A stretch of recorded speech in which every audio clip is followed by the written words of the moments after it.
Bueno, buenas noches. Este día vamos a iniciar la clase. Miren, solo 4 clases quedan antes del cuarto parcial. Ya estuve viendo yo y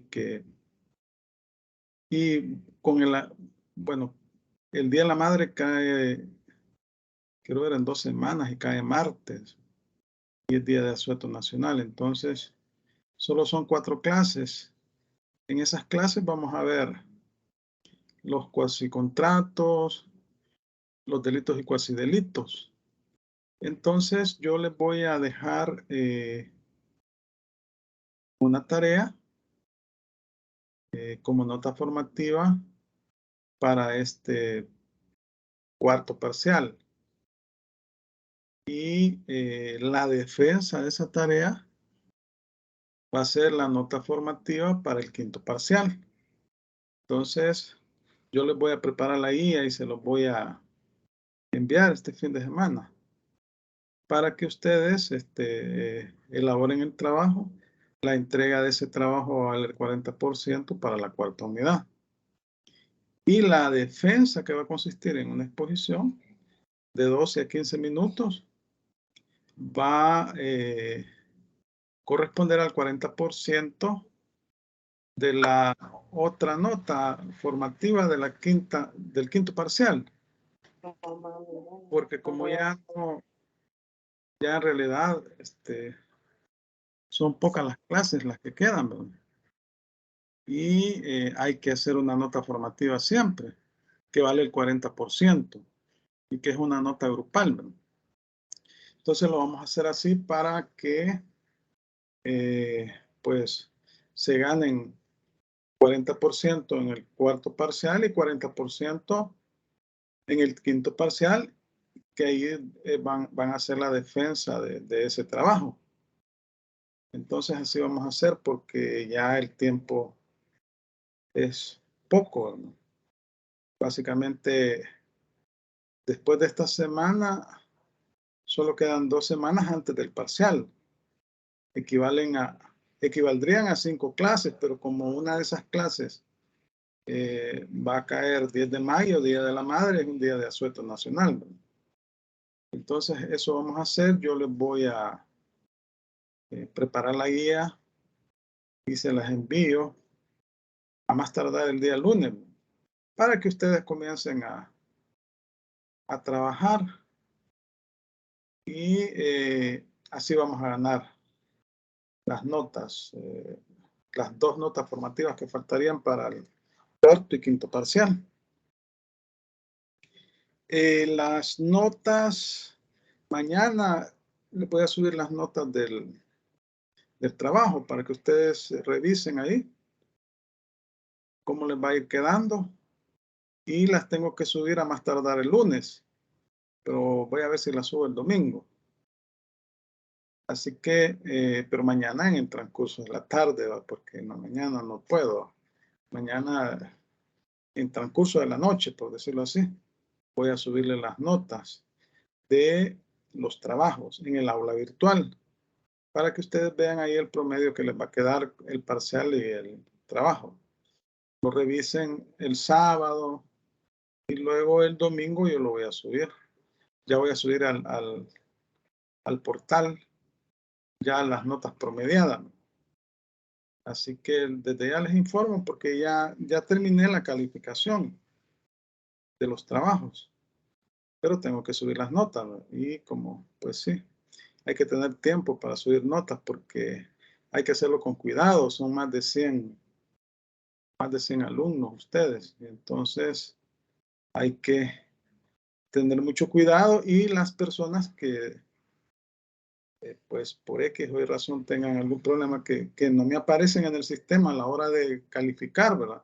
Porque ya en los 2 parciales en los 3 parciales que hemos hecho, el primero, el segundo y el tercero, siempre ha habido alguna persona que no aparece, o sea, está en el aula virtual su nota, pero yo cuando la intento subir al sistema, no aparece. Entonces, Si se da algún caso de eso, yo les voy a mandar un mensaje para que ustedes hagan el trámite respectivo en la administración académica de la universidad para corregir eso, porque lo que normalmente sucede es que cuando se sube la nota del diferido, en ese momento autoriza que se suba la nota que no se pudo subir. Cualquier cosa, pues ustedes díganme anticipadamente, envíenme un mensaje, porque a veces sucede que una vez que las notas ya están subidas al sistema y se venció el plazo, ya no se puede hacer nada. Entonces ahí sí es bien difícil resolver esos problemas. Entonces ustedes saben cómo están, saben cuáles son las condiciones en la universidad y si alguien pues tiene problemas, pues tiene que resolverlo, ¿no? Para que al momento de registrar las notas yo no vaya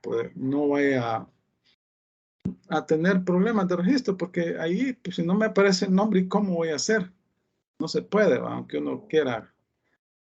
Entonces lo más que hago yo es informarle al estudiante, mire, esto, su nombre no me apareció y por tanto el trámite respectivo. Entonces, la nota del parcial ya la saben ustedes, está en el aula virtual, ¿verdad? La revisión también ha sido habilitada. Así que ustedes deben de, bueno, ya cada quien sabe, ¿va? Más o menos cómo andan. Entonces, así vamos a hacer. En esta clase vamos a hablar de los cuasicontratos, vamos a hacer un repaso del cuasicontrato que en medio lo vimos en la unidad pasada y también hubo un grupo que pasó a exponer. Vamos a hablar de la agencia oficiosa y luego la otra semana vamos a hablar del pago de lo no debido y de la comunidad y también de los delitos y cuasidelitos, ¿verdad? Entonces, para que esos serían los temas que van a entrar en el parcial. Y vamos pues, a sacar la nota formativa, como les había dicho, con un trabajo. Solo la entrega del trabajo vale el 40% y la defensa 40%, pero para la unidad 5, o mejor dicho, para el parcial 5. Es que aquí solo son 3 unidades en el programa solo 3 unidades hay. Pero hay temas ahí que todavía están pendientes que hay que sacarlos, ¿verdad? Entonces, así vamos a hacer. Bueno, vamos a iniciar. Si no hay algún comentario, alguna consulta, pues iniciamos, ¿verdad? Bueno, vamos a dar inicio a la clase entonces.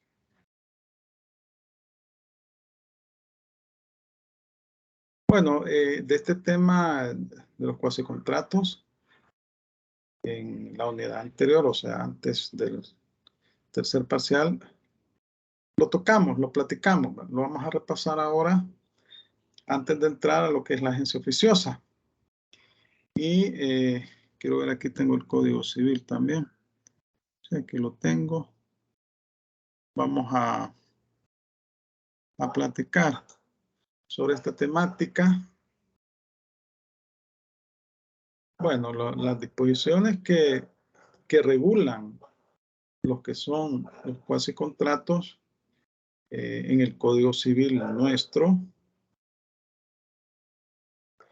son el artículo 1308 y el artículo 2035 del Código Civil. En el artículo 1308, o sea, este es, digamos, que el fundamento legal de esa figura, de la figura de los cuasicontratos. El artículo 1308, que ustedes lo pueden ver ahí en pantalla. Ah, perdón, creo que no estoy compartiendo, ¿verdad?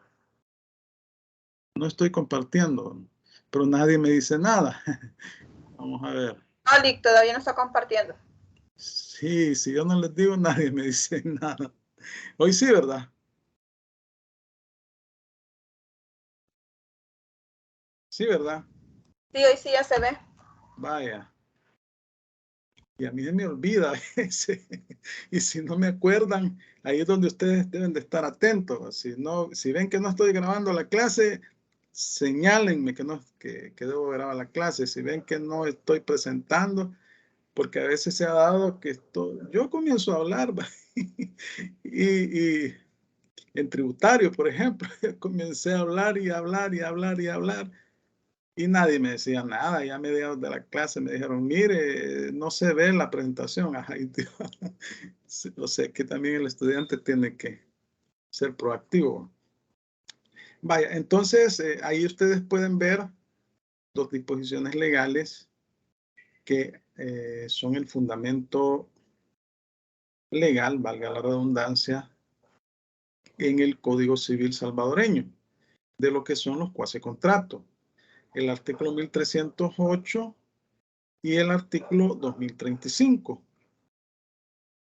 El 1308 establece que las obligaciones nacen de los contratos, cuasicontratos, delitos o cuasidelitos, faltas y de la ley. Entonces aquí hace referencia a la figura de los cuasicontratos, delitos o cuasidelitos, faltas y de la ley. Entonces, los cuasicontratos, los delitos o cuasidelitos, los vamos a ver, ¿verdad? Los contratos ya los hemos estado viendo, ¿verdad? Ahora, el artículo 2035 también del Código Civil dispone que las obligaciones que se contraen sin convención. ¿Qué será eso de sin convención? Consulto. Dice, las obligaciones que se contraen sin convención. Sin contrato, licenciado. Ajá, que no existe un contrato entre las partes. No hay un acuerdo escrito entre las partes. Nacen o de la ley o del hecho voluntario de una de las partes. Bueno, cuando nacen de la ley, en la ley se regula y ahí no importa pues la voluntad de las partes, sino lo regulado en la ley o del hecho voluntario de una de las partes. Aquí estamos hablando que el caso de los cuasicontratos son hechos voluntarios unilaterales. Aquí lo que prevalece es la voluntad de una de las partes. Las que nacen de la ley se expresan en ella. Bueno, es que la ley ya en el artículo 1 del Código Civil la define como una manifestación soberana que expresada en los términos prescritos en la Constitución manda, prohíbe o permite. Así dice el artículo 1. Entonces, la ley regula conducta, hechos. Y cuando la ley establece determinada o regula determinada situación, pues hay que estarse a lo establecido por la ley. Si el hecho de que nacen es lícito, constituye un cuasicontrato. Entonces vemos otra característica de los cuasicontratos. Debe ser un hecho lícito. Y puede surgir por dos situaciones, ¿verdad? Uno es por la voluntad de una de las partes, o sea, un hecho voluntario de una de las partes, unilateral. Puede surgir por la ley, porque la ley lo regula, y además debe ser un hecho lícito. Es decir, un hecho lícito es un hecho que es permitido por la ley, que no es contrario a las buenas costumbres ni al orden público. Entonces, esas son características que tienen los cuasicontratos, ¿no? Ya adentrándonos un poco a la figura. Luego aquí tenemos una definición de lo que es el cuasicontrato, que pues la vez pasada lo comentamos. Es un acto voluntario, lícito y no convencional que produce obligaciones. Cuando dice que no es convencional, como muy bien lo dijo el compañero, es que no existe un contrato entre las partes. No es un acto bilateral, ¿verdad? Es un acto unilateral. Es voluntario. O sea, aquí surge la voluntad unilateral de una de las partes. Lícito y no convencional que produce obligaciones. Pero también puede surgir, como lo vimos en la diapositiva anterior, de la ley. La ley puede regular o regula esta figura también, ¿no? Por ejemplo, la agencia oficiosa, el pago de lo no debido, la comunidad. Entonces, esos están regulados por la ley. Hecho voluntario porque emana de la voluntad de un individuo y porque la obligación no se le impone a uno sin su voluntad, como sucede en las obligaciones propiamente tales. Cuando hay una convención, un contrato, es un acuerdo entre dos o más personas que queda constancia del mismo por escrito y se obligan mutuamente. Es un hecho lícito para diferenciarlo de los delitos y cuasidelitos que son ilícitos. Esto lo vamos a ver también en esta parte, en esta unidad, por decirlo así, porque solo son 3 unidades, les decía, ¿verdad?, que están en el programa, pero en la unidad 3. Estamos siempre en la unidad 3 y ahí es donde se establece el desarrollo de los cuasicontratos. Es no convencional porque no hay acuerdo de voluntades. No convencional porque no hay acuerdo de voluntades.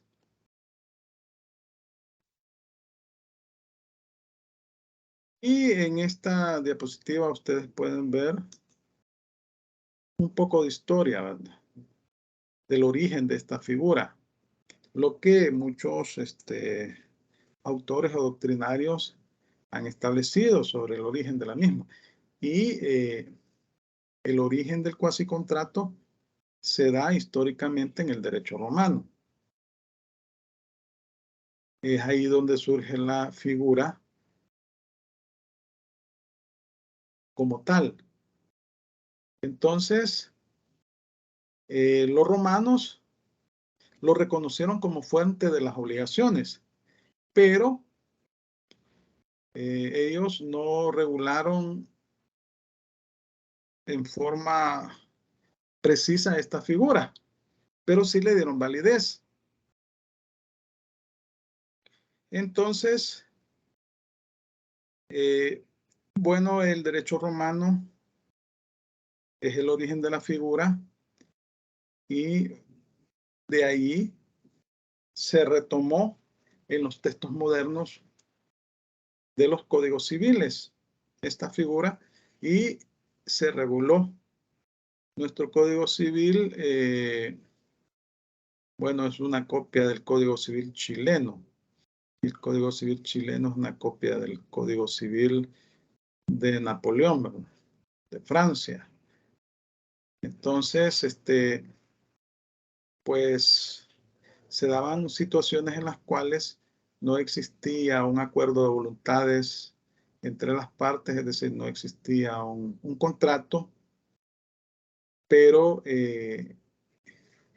eran hechos que los romanos consideraban lícitos y por tanto trataron de regularlo, y porque eran actividades que se daban en el ejercicio de las actividades, valga la redundancia, comerciales, civiles, comerciales que se daban en aquella época.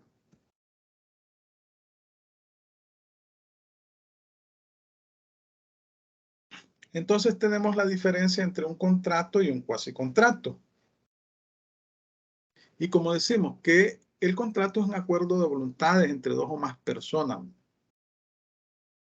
Ambas se obligan mutuamente y queda constancia por escrito de esa obligación. Se establecen una serie de cláusulas en el documento y lo escrito en un contrato es ley para las partes. Las partes se obligan mutuamente, establecen cuáles son las reglas del juego en ese instrumento jurídico y pactan, se obligan mutuamente. El contrato nace del acuerdo de las voluntades de dos o más personas. Y la ley en esta materia no hace sino sancionar la obra de las partes o vigilarla. Es decir, la ley lo único que hace es regular. Regula los contratos a fin de que sus obligaciones no vayan contra el orden público o las buenas costumbres. Es el objeto de la ley, ¿verdad? La ley regula esas actividades con el fin de que no sean contrarias al orden público y a las buenas costumbres. Pero son las partes las que establecen las obligaciones, su alcance, su extensión, su objeto.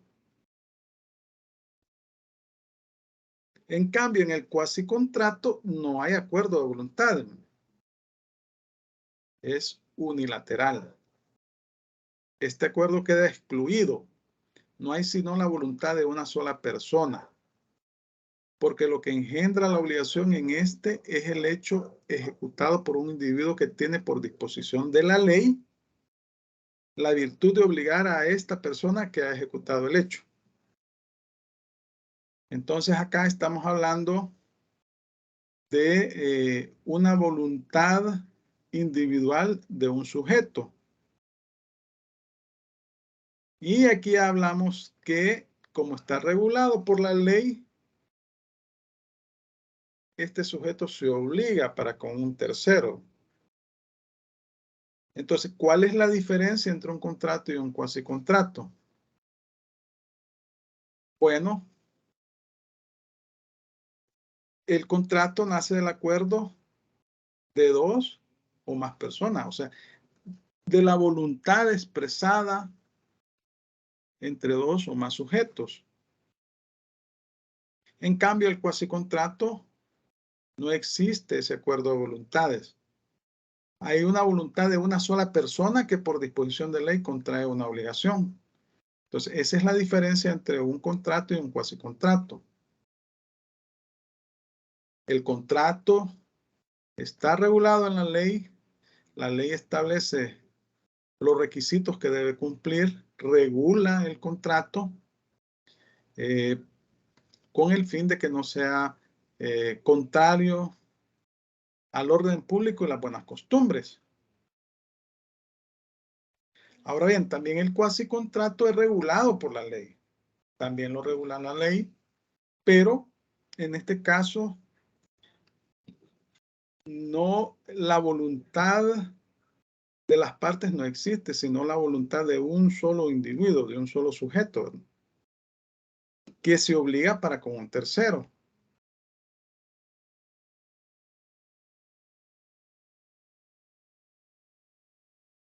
En ese sentido, la voluntad de las partes no es importante, ¿verdad? Porque estamos hablando de una voluntad unilateral de una persona, de una sola persona, ¿verdad? Que por disposición de ley, porque la misma ley establece la figura de los cuasicontratos, se obliga para con un tercero. En cambio, en los contratos, como existen dos voluntades de dos o más personas, valga la redundancia, y estas se obligan mutuamente, establecen las reglas del juego, y ante el incumplimiento de una de las partes, pues tiene consecuencias legales para la persona que ha incumplido el contrato. Entonces, en este sentido, en el contrato, sí es importante la voluntad, ¿verdad? Porque estamos hablando de una voluntad conjunta entre dos o más sujetos que se han obligado mutuamente, ¿no? También el cuasicontrato solo es la voluntad unilateral de una persona que se obliga para con otra. Entonces, el cuasicontrato, al igual que la ley, se encuentra, el cuasicontrato, al igual que el contrato, se encuentran regulados. Pero cuasi contrato, porque no llega a ser contrato. ¿Por qué? Porque no hay un documento contractual que haya sido celebrado por dos o más personas. Y entonces está regulado en los artículos 2035 y 2036 del Código Civil, el título 34.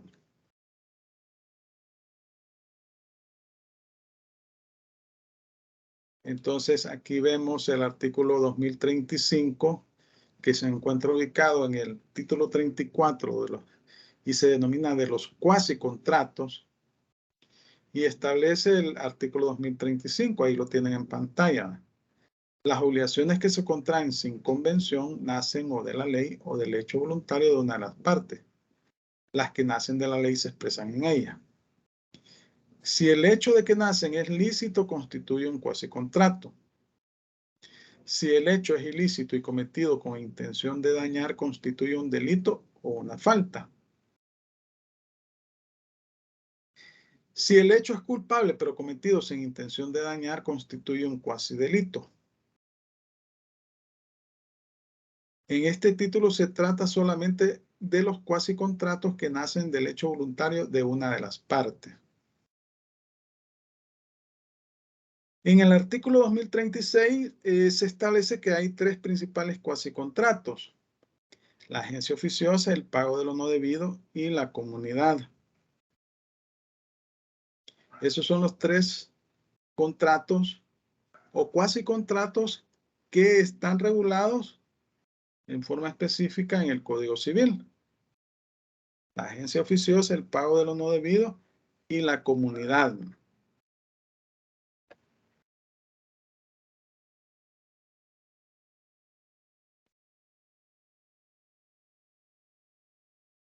Vaya, entonces, la agencia oficiosa, que es el primer cuasi contrato que se regula en nuestro Código Civil, se encuentra establecida en los artículos 2037 al 2045 del Código Civil.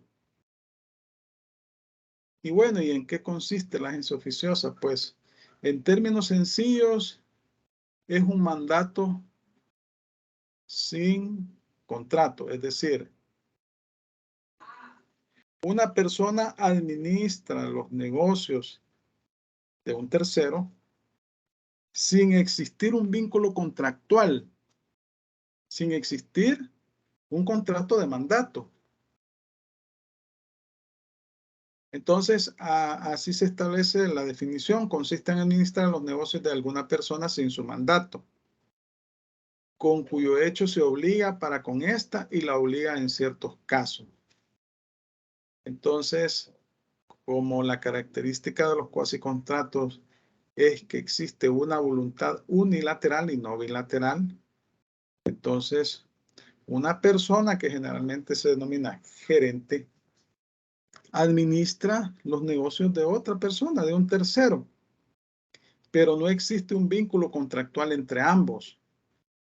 Sin embargo, por disposición de la ley, se obliga para con el tercero. Entonces, ahí es donde surge una obligación de administrar ese negocio como un buen padre de familia, así lo dice el Código Civil, ¿verdad? Y surgen obligaciones para el mandatario o para el agente oficioso. Asumir la administración de un negocio ajeno sin que preceda encargo o sin que constriña a ello una obligación legal constituye una invasión en la esfera patrimonial ajena, la cual, siendo como es cerrada a la injerencia de extraños, debe ser por todo respetada. Pero es que en la práctica la agencia oficiosa se da por situación, básicamente es una situación de hecho. Se puede dar por muchas circunstancias, ¿verdad? Puede suceder que la persona, el tercero, pues no se encuentra en el país y verbalmente le pide a algún familiar o algún conocido que le vea los negocios. Entonces, o puede suceder que por algún problema posterior que pueda tener la persona, alguna enfermedad, alguna situación que le pueda impedir de administrar en forma directa sus negocios. Entonces acá, pues, el que está administrando, el gerente que está administrando ese negocio, tiene obligaciones. Pero el tercero no está obligado a pagarle un sueldo. Pero sí le puede exigir en el caso de que exista una mala administración.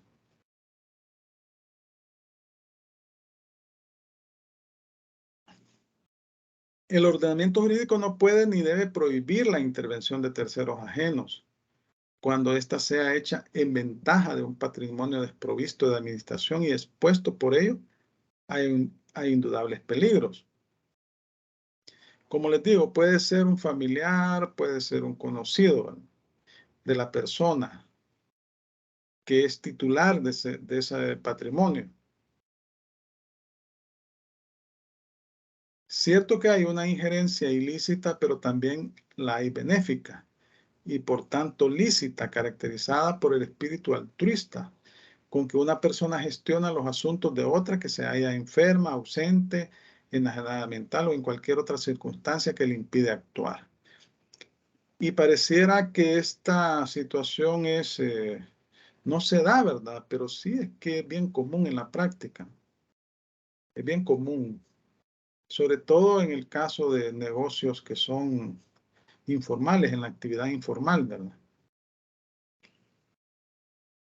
Pero la característica principal, como decíamos, es que no existe un vínculo contractual por escrito, sino que el vínculo es más que todo verbal, ¿va?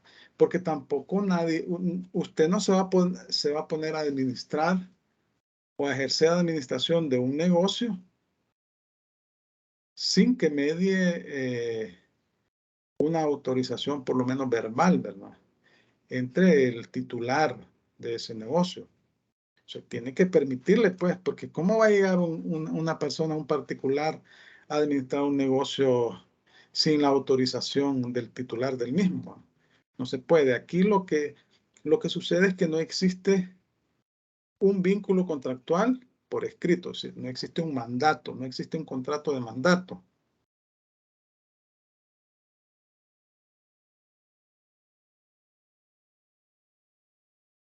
La gestión de negocios debe emitirse en todos los casos en que el gerente realiza un acto tal que también lo habría hecho según la mayor parte de las probabilidades el mismo interesado, sea en atención a los usos o a su situación subjetiva. Hay así una serie de casos en que no actuando el titular del derecho se puede sustituirlo. Se trata de un derecho a dirigir el patrimonio de otros siguiendo las normas de la vida corriente, pero por otra parte debe respetarse un círculo de actividad en que cada uno debe ser su amo, dicen los doctrinarios. La gestión no se aplica sino a los actos de administración. Entonces aquí vemos otra situación interesante de la gestión oficiosa. Solo es aplicable a los actos de administración de un patrimonio, de un negocio ajeno. Esa es otra de las características. Además de que es unilateral, que no existe un vínculo contractual entre las partes por escrito. Esta solo aplica para la administración, para actos de administración de un negocio cuyo titular permite que se dé esa situación, es decir, realiza todas aquellas actividades que puede realizar un mandatario que tiene un vínculo contractual. Existe un contrato de mandato. Y se obliga también para el tercero, para la persona que maneja ese patrimonio. O sea que es el titular de ese patrimonio. Es un mandato en el que el mandatario obra sin mandante. Es decir, es una situación informal, es una situación de hecho, no de derecho. Sin embargo, se encuentra regulada en la ley, porque el agente oficioso, como lo hemos venido expresando, adquiere obligaciones respecto de este tercero. El cuasicontrato impone obligaciones no solo al gestor oficioso, sino que obliga también a la otra parte, a aquella a quien se le administran sus negocios, y ésta queda obligada a reembolsar todos los gastos necesarios o útiles que hayan demandado las gestiones de la agencia oficiosa. Todas aquellas actividades que han sido realizadas por el agente oficioso en nombre del titular del patrimonio del tercero, en las cuales pues se ha incurrido en gastos necesarios para realizar la actividad, deben de correr por cuenta del titular de esa administración, o sea, del titular del patrimonio. Ahí le surge la obligación también. Si está permitiendo que administre, de hecho, sin existir un vínculo contractual, obviamente que debe también cubrir todos aquellos costos y gastos que en el ejercicio de esa gestión haga el agente oficioso.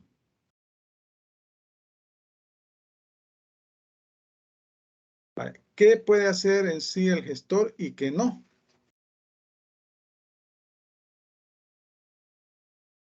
Leamos los artículos de 1891 a 1893 del Código Civil. Aquí lo tengo yo, 1891 a 1893.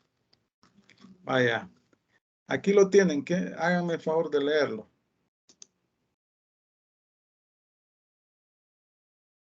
A ver, ¿quién me colabora? ¿Me están escuchando? ¿Están presentes ahí? Hola, yo le ayudo. Vaya, hágame el favor.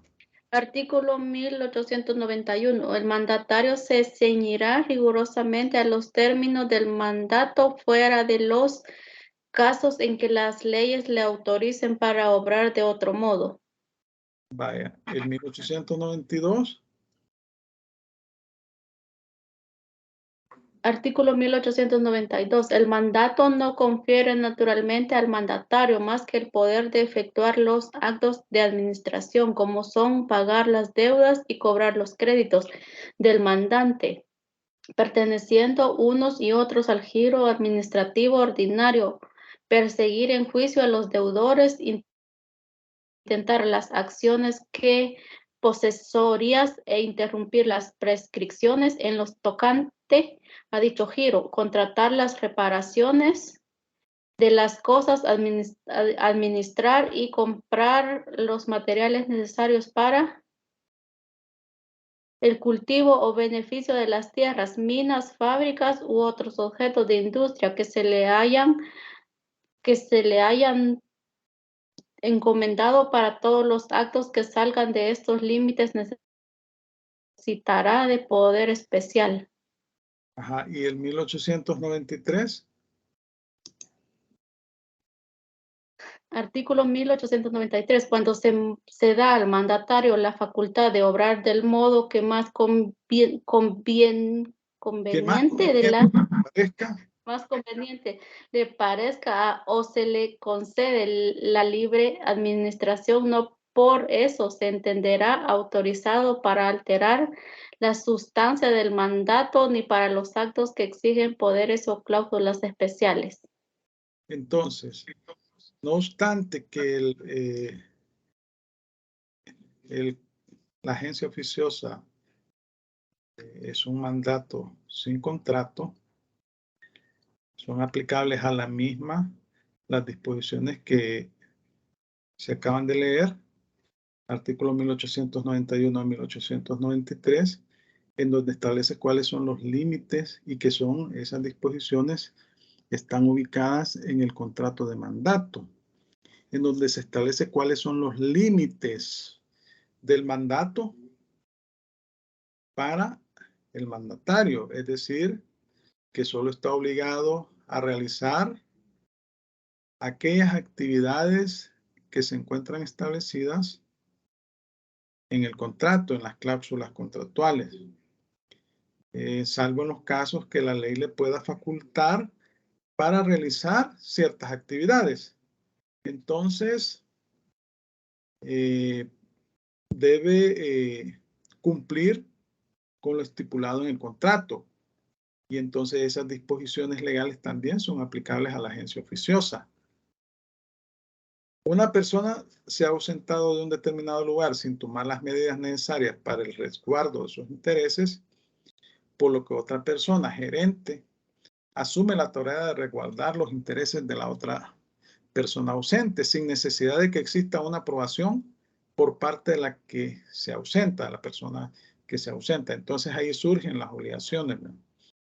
Ahí surgen las obligaciones legales que establece el artículo 1892. El mandato no confiere naturalmente al mandatario más que el poder de efectuar los actos de administración, como son pagar las deudas y cobrar los créditos del mandante, perteneciendo unos y otros al giro administrativo ordinario, perseguir en juicio a los deudores, intentar las acciones posesorias e interrumpir las prescripciones en lo tocante a dicho giro, contratar las reparaciones de las cosas que administra y comprar los materiales necesarios para el cultivo o beneficio de las tierras, minas, fábricas u otros objetos de la industria que se le hayan encomendado.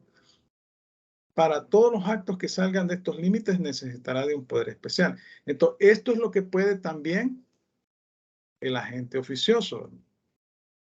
Obviamente que ahí no existe un contrato. No existe un contrato.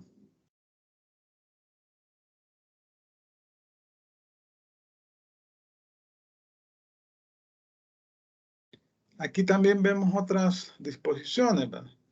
El caso de la procuración oficiosa, el artículo 74 del Código Procesal Civil y Mercantil. No sé si lo tienen ahí a la mano alguien que lo pueda leer, pero ¿quién realiza la procuración oficiosa en nuestro país? Consulto. Tal vez alguien lo busca, el Código Procesal Civil y Mercantil. Sí, ¿qué artículo dijo? Disculpe. El 74 del Código Procesal Civil y Mercantil.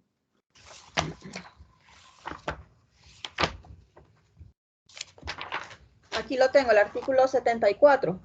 Sí, por favor. Se puede comparecer en nombre de aquel de quien no se tiene representación judicial, siempre que la persona por la que se comparece se encuentre impedida de hacerlo.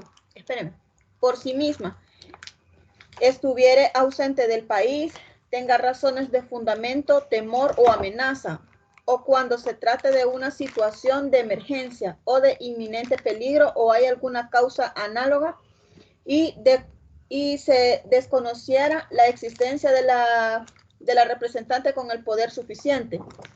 El inciso segundo, cuando la parte contraria lo pida por el procurador, deberá dar garantía suficiente a criterio del juez de que su gestión será ratificada por el procurador, dentro de los 2 meses siguientes a la comparecencia de aquel. Sigo,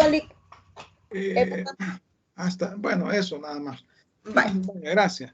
Bueno. Entonces, acá vemos, estamos hablando de una procuración oficiosa. Lo normal es que en un juicio, en un proceso civil, mercantil, un proceso penal, pues se da lo que la ley exige en el Código Procesal Civil, la procuración obligatoria, ¿verdad?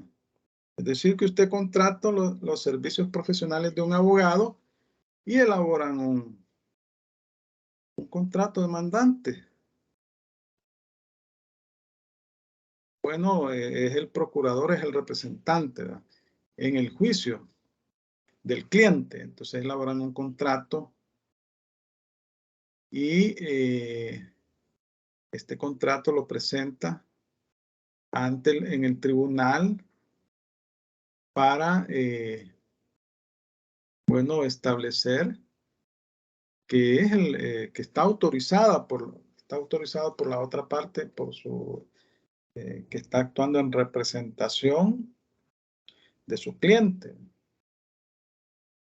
Pero ¿qué sucede en algunos casos? Que no es posible, ¿verdad? Ya sea porque la persona que va a ser representada no tiene recursos. ¿Y quién en nuestro país, quién ejerce la procuración oficiosa?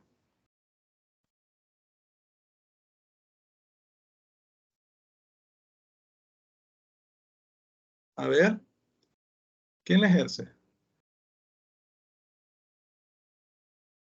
Usted trabaja en una empresa y la despiden o lo despiden.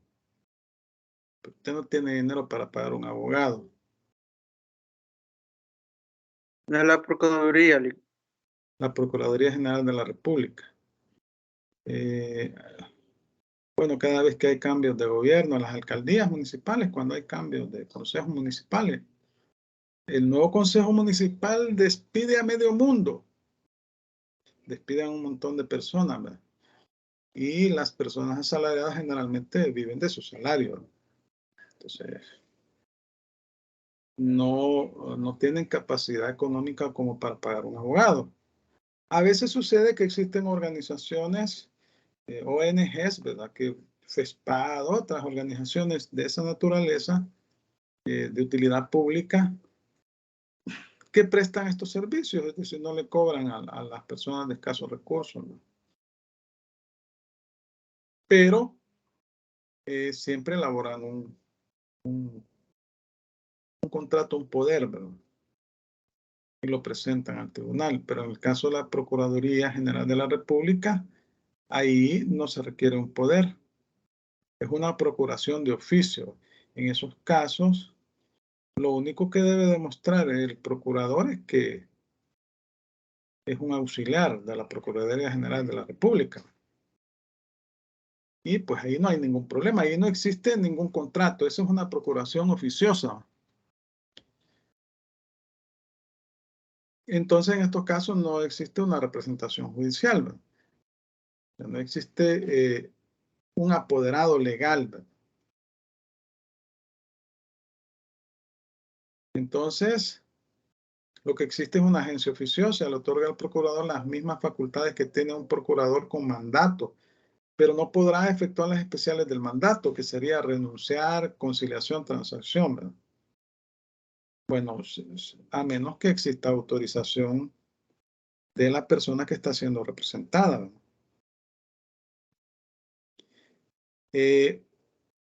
Bueno, ya vamos a ver esta disposición, aquí la tengo. Vamos a ver. Responsabilidad del gestor, 2039, en relación con el artículo 42 del Código Civil. Entonces, una persona que ya vaya buscando el 2039 y otra que busque el 2039 del Código Civil y otra que busque el 42 del Código Civil. Vamos a leer ambas disposiciones. La regla general del gestor, ¿verdad?, del agente oficioso, responderá como buen padre de familia. Y existe la culpa grave, la leve y la levísima. La diligencia que se pide es la mínima, es la que se requiere. Es decir, que no exista ninguna afectación a los intereses del tercero que está representando. Vaya, entonces, ya encontraron las disposiciones. Una persona va a leer el 2039 del Código Civil y otra persona el 42. Y yo lo voy a colocar aquí en pantalla porque es mejor que leer en el código. Que, vaya, el 2039, ¿quién lo va a leer? Y otra que lee el 42. Le leo el 2039. Ah, ya, perfecto. Dice, debe en consecuencia emplear en gestión de los cuidados de un buen padre de familia, pero su responsabilidad podrá ser mayor o menor en razón de las circunstancias que le hayan determinado a la gestión. Si se ha hecho cargo de ella para salvar de un peligro inminente los intereses ajenos, solo es responsable del dolo o de la culpa grave. Si ha tomado voluntariamente la gestión, es responsable hasta de la culpa leve, salvo que se haya ofrecido a ella impidiendo que otros lo hiciesen, pues en este caso responderá de toda culpa.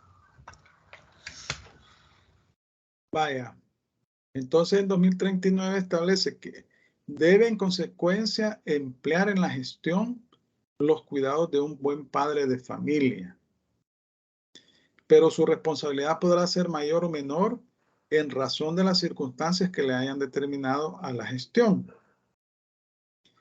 Si se ha hecho cargo de ella para salvar un peligro inminente, los intereses ajenos, solo es responsable del dolo o de la culpa grave. Si ha tomado voluntariamente la gestión, es responsable hasta de la culpa leve, salvo que se haya ofrecido a ella impidiendo que otros lo hiciesen, pues en este caso responderá de toda culpa. Eso regula el 2039. Ahora leamos el 42. ¿Quién iba a leer el 42?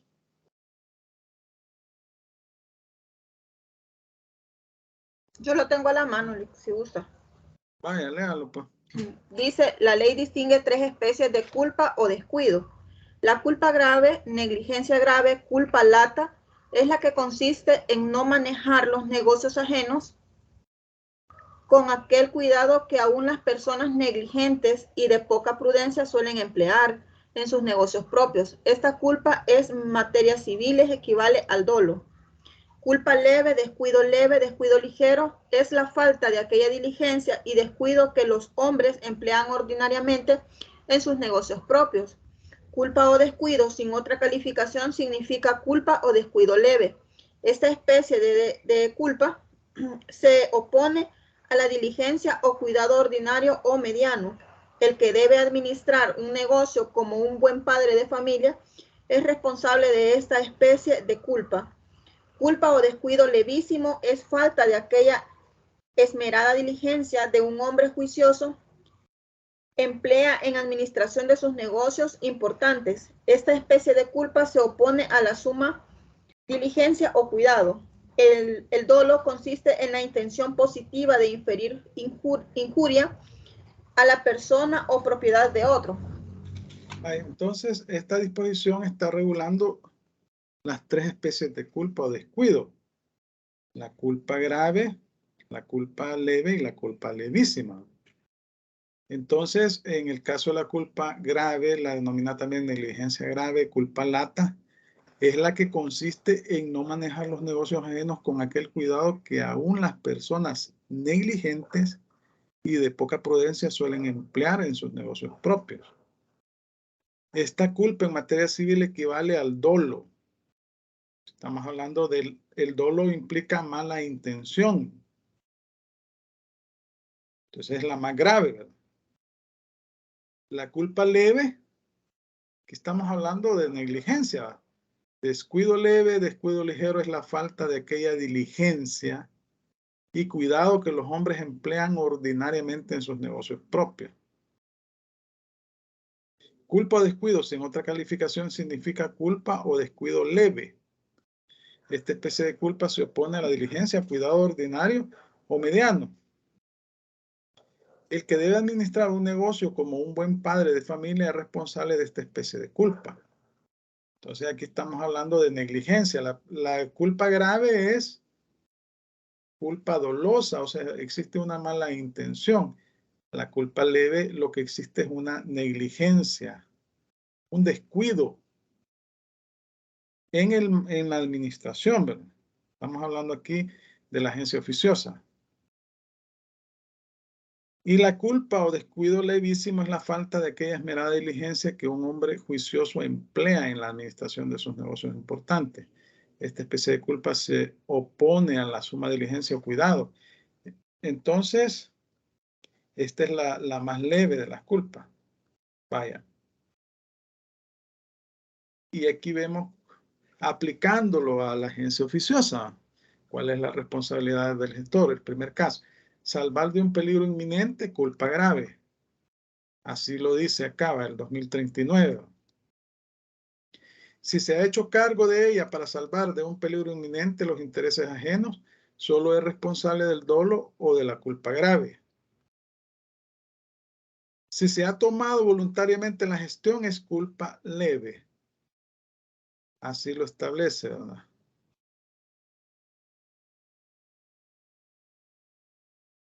Aquí dice,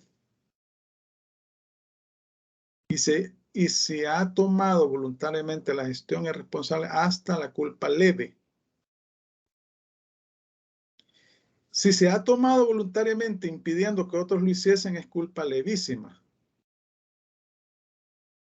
Y aquí dice, salvo que se haya ofrecido a ella impidiendo que otros lo hiciesen. Pues en este caso responderá de toda culpa. Bueno, acá estamos hablando de 3 tipos de responsabilidades, ¿verdad? Salvar de un peligro inminente, culpa grave. Si se ha tomado voluntariamente la gestión, culpa leve. Si se ha tomado voluntariamente impidiendo que otros lo hiciesen, es culpa levísima. Así es como aplicamos estas disposiciones. El 2039 en relación con el artículo 42 señala el tipo de culpa que encaja en cada caso que se señala en el artículo 2039 en relación con el artículo 42. Esta pudiese ser una pregunta de examen, ¿verdad?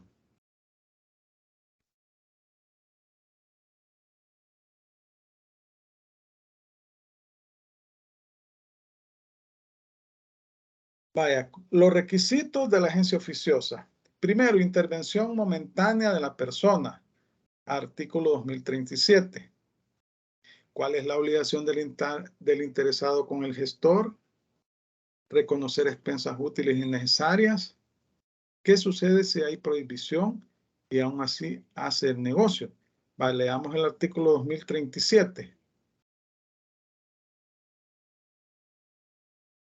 Artículo 2037. ¿Quién lo lee?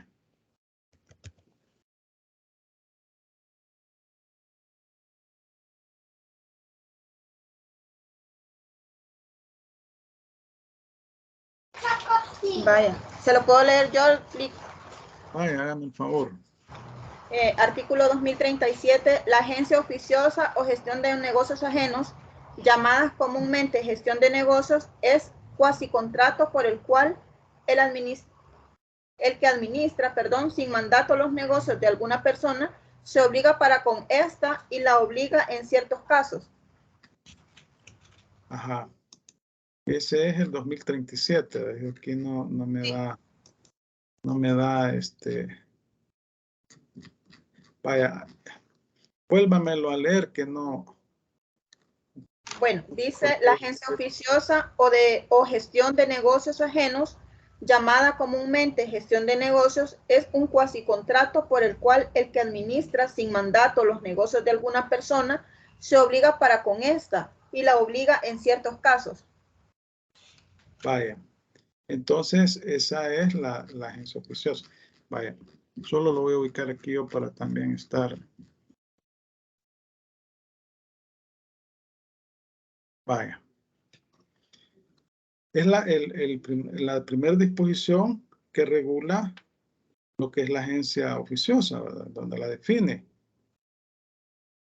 Llamada comúnmente gestión de negocios, es un cuasicontrato por el cual el que administra sin mandato los negocios de alguna persona se obliga para con esta y la obliga en ciertos casos.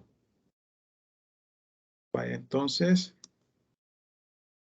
este es el primer requisito, que no existe un vínculo contractual con una persona que administra en forma unilateral los negocios de otra persona, pero las consecuencias de esa administración va a traer obligaciones para el que administra, que debe hacerlo como un buen padre de familia, pero al mismo tiempo va a obligar al tercero que le están administrando los negocios en cuanto a todas las gestiones, en todos los gastos en que pueda incurrir en el ejercicio de esa gestión, ¿verdad? Entonces, ahí surge la obligación del tercero de cubrir esas expensas que sean útiles y necesarias, todos esos gastos en que ha incurrido el agente oficioso para cumplir su cometido. Dos, primero, intervención momentánea de la persona, es decir, que una persona en forma unilateral administra los negocios de un tercero. Y en el ejercicio de esa administración hace una serie de trámites que también obliga a ese tercero, por lo menos a responder por aquellas expensas útiles y necesarias en que incurrió la persona que individualmente se obligó unilateralmente a administrar o a ejercer esa gestión, y entonces debe de cubrirle esos gastos en que incurrió como consecuencia del ejercicio de esa gestión o de esa administración. Dos, intervención sea con ánimo de obligar al interesado, dueño del negocio que administra, artículo 2041, buena administración, reconocer expensas útiles, intención de obligarlo, y si no hay intención de obligarlo, leamos el 2041.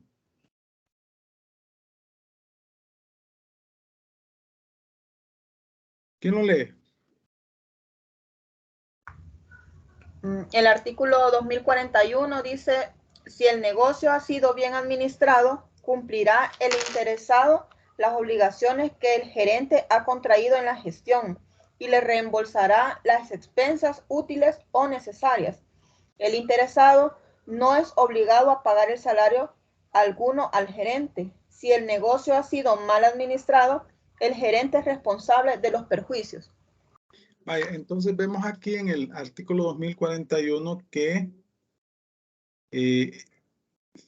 el que se obliga es el gerente, la persona que en forma unilateral está administrando ese patrimonio, esos negocios. Y bueno, si hace una buena administración, entonces el tercero o el titular de ese patrimonio está en la obligación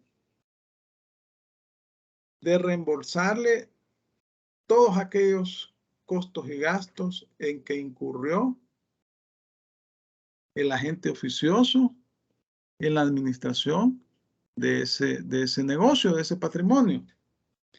Aquellas expensas útiles y necesarias para realizar la gestión. Pero el interesado, o sea, el dueño, el titular de ese patrimonio, de esa empresa, de ese negocio, no es obligado a pagar salario alguno al gerente. Pero sí está obligado a reconocerle todos aquellos costos y gastos útiles y necesarios en que ha incurrido en el ejercicio de esa gestión cuando ha sido eficiente la gestión, ¿verdad? Pero si el negocio ha sido mal administrado, el gerente es responsable de los perjuicios. Entonces, acá la responsabilidad total es del agente oficioso. Si administra bien, bueno, entonces tiene derecho a que se le reconozcan o se le reembolsen las expensas útiles o necesarias a todos aquellos gastos en que ha incurrido para realizar la gestión. No tiene derecho a percibir ningún salario, pero es responsable de los perjuicios si ha administrado mal. Entonces vemos que todo va en contra, ¿verdad?, del gerente.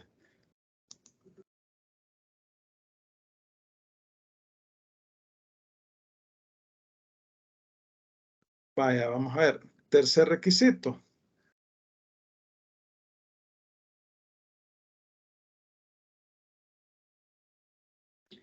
No debe existir prohibición expresa, artículo 2042, Cuando no exista prohibición expresa, puede demandar las expensas útiles y necesarias.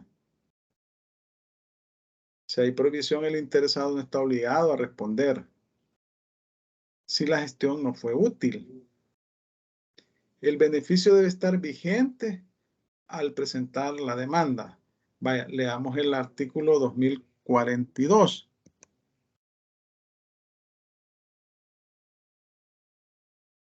Artículo 2042. Sí, dice el que administra un negocio ajeno contra la expensa, prohibición del interesado, no tiene demanda contra él, sino en cuanto esa gestión le hubiera sido efectivamente útil y existiera la utilidad a tiempo de la demanda. Por ejemplo, si la gestión ha resultado la extinción de una deuda que sin ella hubiera debido pagar el interesado, el juez, sin embargo, concederá en este caso al interesado el plazo que pida para el pago de la demanda y que por las circunstancias del demandado parezca equitativo. Vaya, el que administra un negocio ajeno contra la expresa prohibición del interesado, en este caso, existe una voluntad negativa del titular del patrimonio en que se realice esa administración de ese negocio. No tiene demanda contra él, es decir, que no puede demandarlo, pues si lo hace va a perder la demanda. Sino en cuanto a esa gestión, salvo que esa gestión hubiese sido efectivamente útil y existiera la utilidad al tiempo de la demanda. Por ejemplo, si de la gestión ha resultado la extinción de una deuda que sin ella hubiera debido pagar el interesado. Entonces, aquí estamos hablando de que a pesar de que existe una voluntad expresa del interesado, el titular del patrimonio, de que no se administre la gestión, pero como consecuencia de esa gestión efectuada por el agente oficioso, bueno, han existido beneficios para el titular de ese patrimonio, para ese tercero. Entonces, en ese caso, sí puede demandarlo, pero para que le reconozca las expensas útiles y necesarias, ¿verdad?, en que incurrió como consecuencia de esa administración. Y sin embargo, el juez concederá en este caso al interesado el plazo que pida para el pago de la demanda y que por las circunstancias del demandado parezca equitativo. Siempre el tercero, pues, tiene el beneficio de la ley, ¿no?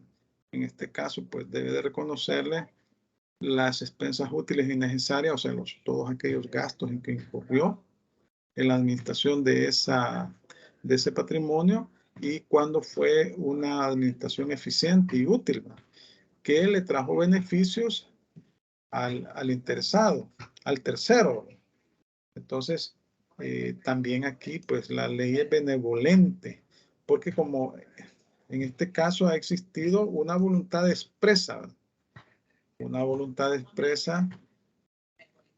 del tercero, del titular del patrimonio, en el sentido que no debe,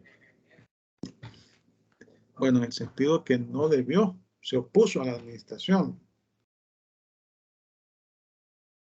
No debe existir mandato. Artículos 2035 y 2037. ¿Qué sucede cuando se tiene mandato y se excede los límites? Constituye un cuasicontrato. Vaya, vamos a leer los artículos 2035, 2037 y 1882. 2035. Alguien que me haga el favor de leer el 2035. Bueno, ya lo leímos el 2035 en realidad, ¿verdad? Y el 2037 también ya lo leímos. El 2035, las obligaciones que se contraen sin convención nacen o de la ley o del hecho voluntario de una de las partes. Las que nacen de la ley se expresan en ella. Si el hecho de que nacen es lícito, constituye un cuasicontrato. Vaya, y el 2037, la agencia oficiosa o gestión de negocios ajenos, llamada comúnmente gestión de negocios, es un cuasicontrato, por el cual el que administra sin mandato los negocios de alguna persona se obliga para con esta y la obliga en ciertos casos. Vaya, solo busquemos el artículo 1882. El 1882 busquemos. Y lo leemos, por favor. ¿Quién lo tiene? Yo lo tengo a la mano. Vaya, hágame el favor. 1882. El mandatario que ejecuta de buena fe un mandato nulo o que por una necesidad imperiosa sale de los límites de su mandato, se convierte en un agente oficioso. Vaya, entonces aquí la característica de la agencia oficiosa es que no debe existir mandato. Así lo establecen los artículos 2035 y 2037. Existe una voluntad unilateral de una persona de administrar un patrimonio o un negocio de un tercero, que es el titular de ese patrimonio. Y si hace una gestión útil, entonces el titular tiene la obligación de reconocer las expensas útiles y necesarias en que incurrió en esa gestión, o sea, todos aquellos gastos útiles y necesarios para cumplir su cometido en forma exitosa. No, el tercero o el titular de ese patrimonio no está obligado a pagarle ningún tipo de salario, nada.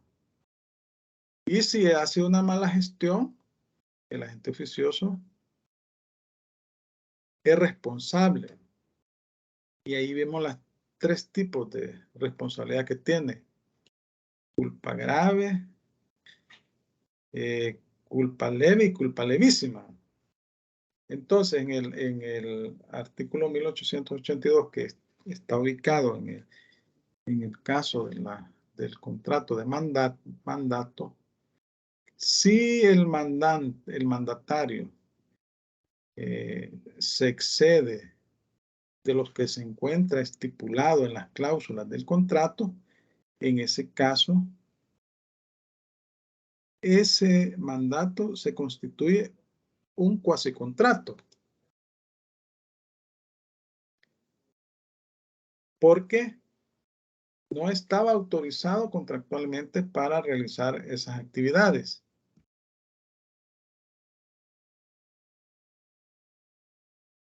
Y entonces, así lo regula el artículo 1882, cuando el mandato se vuelve cuasicontrato, cuando el mandato es nulo y cuando se excede del límite de sus funciones.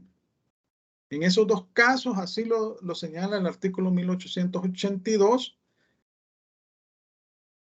estamos hablando de un cuasicontrato, siempre y cuando no sea ilícito. Porque otra característica de los cuasicontratos es que deben de ser lícitos, es decir, que no deben ser contrarios a las buenas costumbres, que no deben ser ilegales, o sea, deben de ser permitidos por la ley.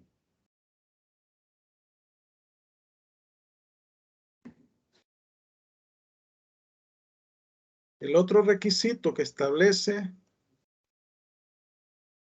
la ley se encuentra en el artículo 2040. El negocio debe ser ajeno, es decir, obviamente que no es propio.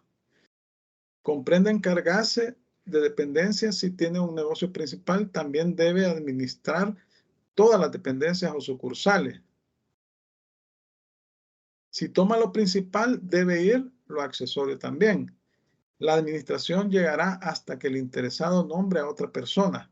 Y si el interesado fallece, la pregunta, ¿termina la agencia oficiosa? Leamos el artículo 2040.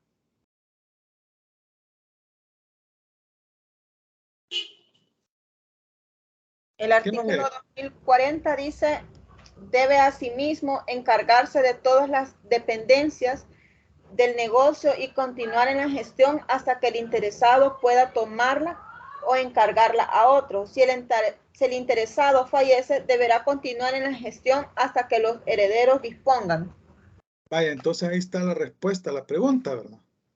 A la pregunta que nos hacemos acá, ¿verdad? Y si el interesado fallece, ¿cuál es la respuesta? La ley establece en esos casos que deberá continuar en la gestión hasta que los herederos dispongan. Entonces vemos aquí que si alguien administra los negocios de un tercero, obviamente que, y si estos negocios tiene sucursales, ¿verdad? Tiene varias sucursales, entonces debe de administrar todas las, no solo el negocio principal, sino que las sucursales, las dependencias. Es decir, la misma ley lo está obligando al agente oficioso para que no realice una gestión parcial, sino que debe ser una gestión total del negocio. Y entonces, sí, bueno. ¿Y hasta cuándo debe de administrar? Hasta que el interesado pueda tomar ese negocio o encargar a otra persona. Y si fallece, entonces los herederos van a disponer, ¿verdad? Y hasta ese momento va a terminar la agencia oficiosa. Eso es lo que regula el artículo 2040. Y entonces, estos son los requisitos de la agencia oficiosa que están establecidos, son 5 requisitos, ¿verdad? Están establecidos en la ley. Intervención momentánea de la persona, 2037. Intervención sea con ánimo de obligar al interesado. Artículo 2041. No debe existir prohibición expresa, artículo 2042.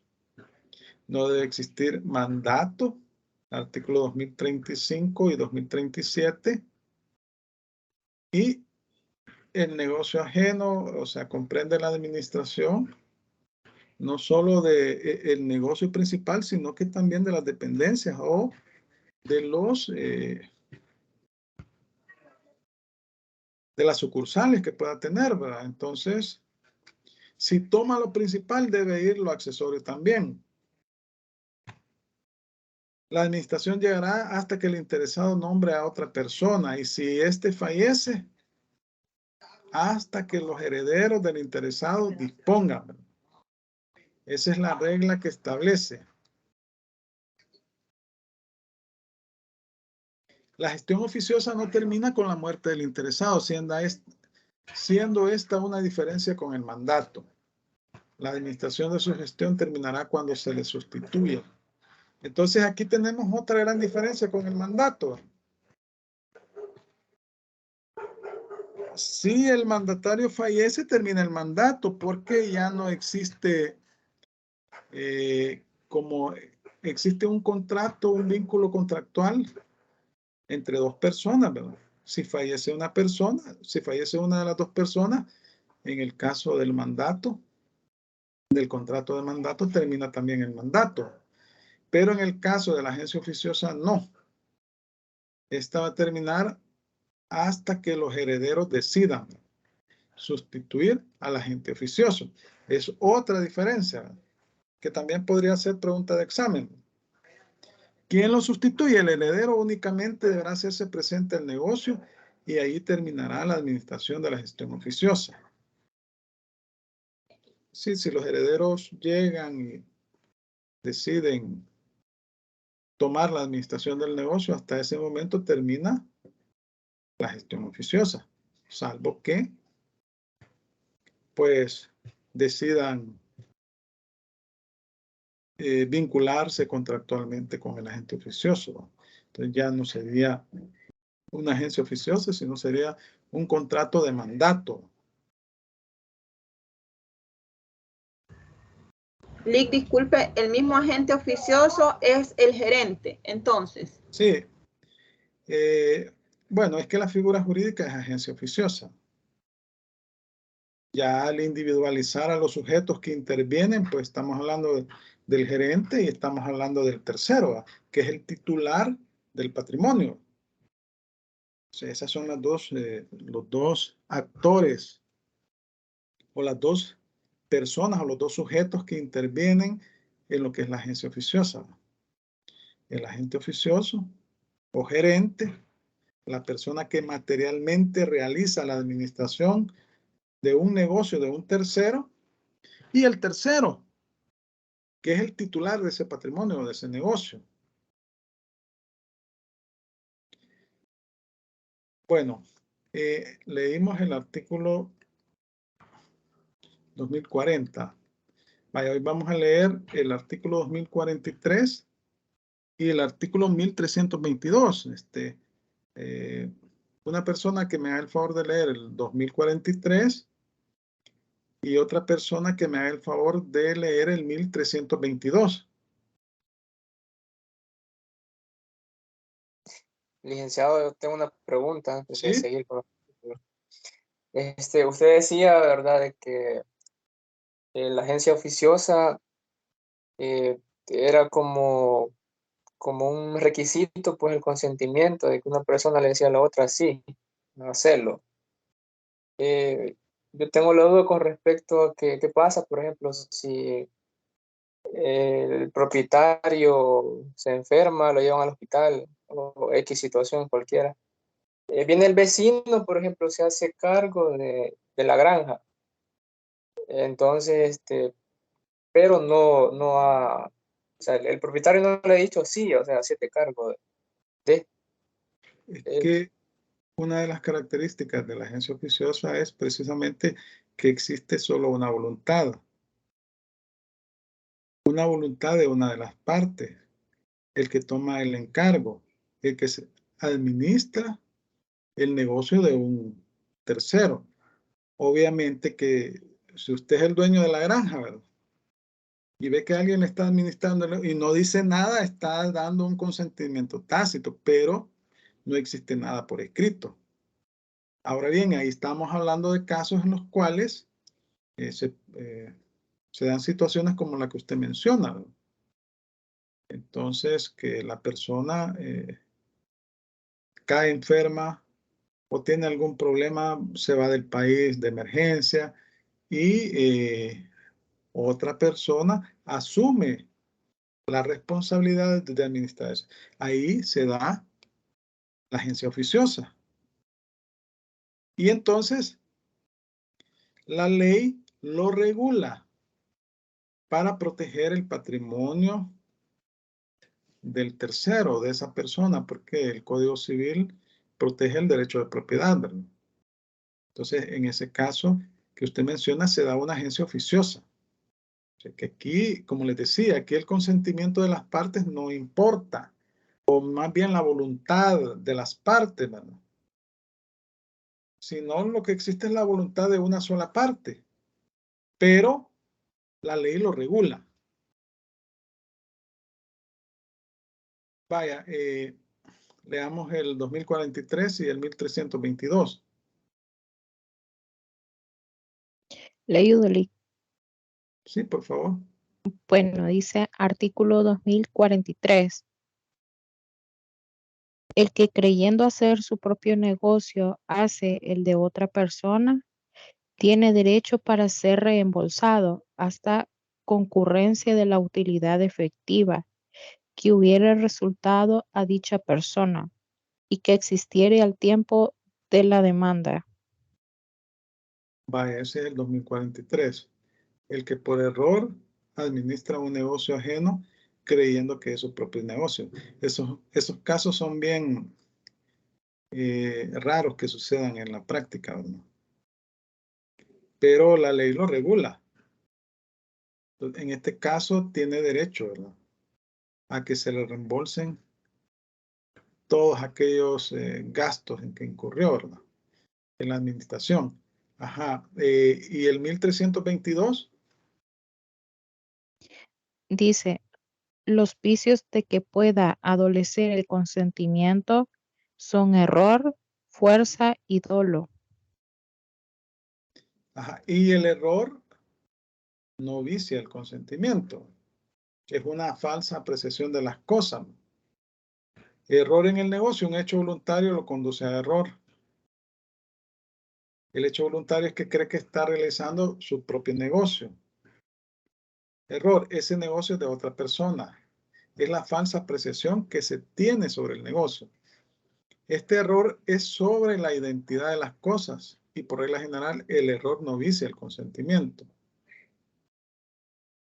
¿Qué sucede si la agencia oficiosa se hace por error? Al gestor le nace la acción de reembolso hasta la concurrencia de la utilidad, siempre y cuando haya hecho una buena gestión, ¿verdad? Las acciones del gerente, la regla general, reembolso, expensas útiles y necesarias, la excepción sin que preceda una cuenta regular de la gestión. Es decir, debe existir una buena administración. ¿Qué requiere la ley para promover la acción de reembolso de expensas útiles y necesarias? Preceder una cuenta regular de la gestión. El agente oficioso tiene la obligación de rendir cuentas de la gestión. Realizada debe respaldarse con documentos justificativos. Es decir, el agente oficioso debe rendir cuentas de su gestión y debe demostrar que esa gestión fue útil. Porque si no fue útil, eso implica que va a responder, ¿verdad?, de la culpa grave, la leve o la levísima. Va a depender, ¿verdad? El gestor, para obligar al interesado por razón de la gestión, debe ser persona capaz, dada la necesidad del ánimo y por tanto de una voluntad y una conciencia determinada. Siendo incapaz, no obligaría al interesado más que en los límites del enriquecimiento, que es el enriquecimiento ilícito. Es decir, debe existir capacidad en los términos establecidos en el Código Civil, ¿verdad? Un incapaz relativo puede ser gestor si es autorizado por su representante legal, o sea, un menor de edad, ¿verdad? Como del interesado ningún acto o declaración de voluntad se exige, puede ser incapaz para obligarle, basta con el elemento objetivo de la utilidad de la gestión. Bueno, esto ya lo hemos platicado, las obligaciones y responsabilidades del agente oficioso tienen las mismas obligaciones del mandatario, pero su responsabilidad es mayor o menor según las circunstancias que le hayan determinado a la gestión. Y así, si lo hace por salvar de un peligro inminente los intereses ajenos, responde solo de la culpa grave. Si se ha ofrecido a la gestión impidiendo que otros le hiciesen, responde de la levísima. Y en los demás casos, ordinariamente responde de la leve. La extensión debe extenderse a todas las dependencias del negocio y durar hasta que el interesado pueda tomarla o encargarla a otro. Y hasta que los herederos dispongan si el interesado fallece. Si el gerente falta a sus obligaciones, responde de los perjuicios. El gerente debe rendir cuenta de la gestión. Todo esto ya lo hemos estado platicando. Obligaciones del interesado. Si el negocio ha sido bien administrado, debe el interesado cumplir las obligaciones contraídas por el gerente en la gestión y reembolsarle las expensas útiles y necesarias, pero no le debe salario alguno. Si el negocio ha sido mal administrado, no contrae obligaciones y el gerente es responsable de los perjuicios. El interesado no está obligado a contestar acción alguna del gerente sin que le rinda antes la cuenta justificada a que está obligado. El negocio debe ser bien administrado. El requisito para la existencia del crédito del gestor es que el negocio se haya realizado de modo ventajoso para el interesado.